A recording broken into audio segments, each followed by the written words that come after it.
অধীর চৌধুরীকে নিয়ে সাধারণ ভোটারের অভিমত। নকল ইভিএম মেশিন এবং সেই মেশিনে বোঝানোর জন্য অধীর চৌধুরীর নাম দেখে সুইচ টিপে ধরেই এবং তিনি কি বললেন একবার শুনেন।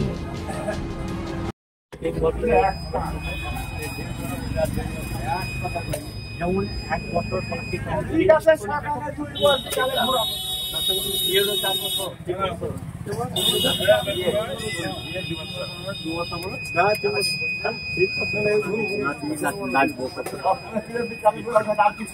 ভোট কাকে পাচ্ছেন?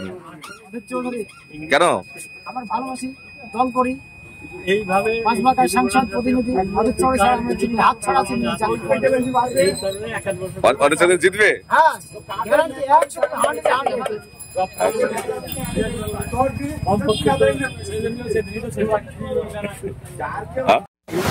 বলেন, আপনার বহরমপুর কেন্দ্রে কে জিতবে? বহরমপুরে অধীর চৌধুরী জিতবে। কেন অধীর চৌধুরী জিতবে? কেন অধীর চৌধুরী জিতবে? অধীর চৌধুরী নওদা ব্লকে এবং যে বহরমপুর 10 নম্বর লোকসভা কেন্দ্রে ব্যাপকভাবে কাজ করেছে আমাদের সেখানে জনপ্রতিনিধি লোকসভার। আমরা ভালোবাসি তাকে।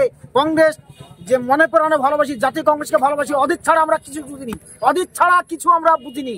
কংগ্রেস কংগ্রেস, শুধুই কংগ্রেস। এখানে অধীর চৌধুরী 100% 100 জিতবে। জিতবে, তাই তো? হ্যাঁ, জিতবে শিওর। অধীর চৌধুরী কোথায় আছে? অধীর চৌধুরী, হ্যাঁ, অধীর চৌধুরী কোথায় আছে? আমার বুকে। শুধু আপনার বুকে না, মানুষের বুকে? মানুষের বুকে, সাধারণ মানুষের পক্ষে আছে। সাধারণ মানুষ নেতা কর্মী যেতে পারে, কিন্তু সাধারণ মানুষ কিন্তু আমার সাংসদের পেছনে সঙ্গে আছে, জাতীয় কংগ্রেসের সঙ্গে আছে। হ্যাঁ, জিতবেই শিওর, 100।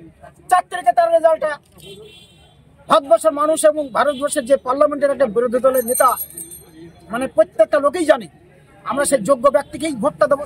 কোথায় গুজরাট থেকে এসছে একটা বৈরক, তাকে আমরা ভোট দিতে পারবো না। আমরা 5 মাকার সাংসদ প্রতিনিধি, তাকেই ভোটটা দেবো জাতীয় কংগ্রেস।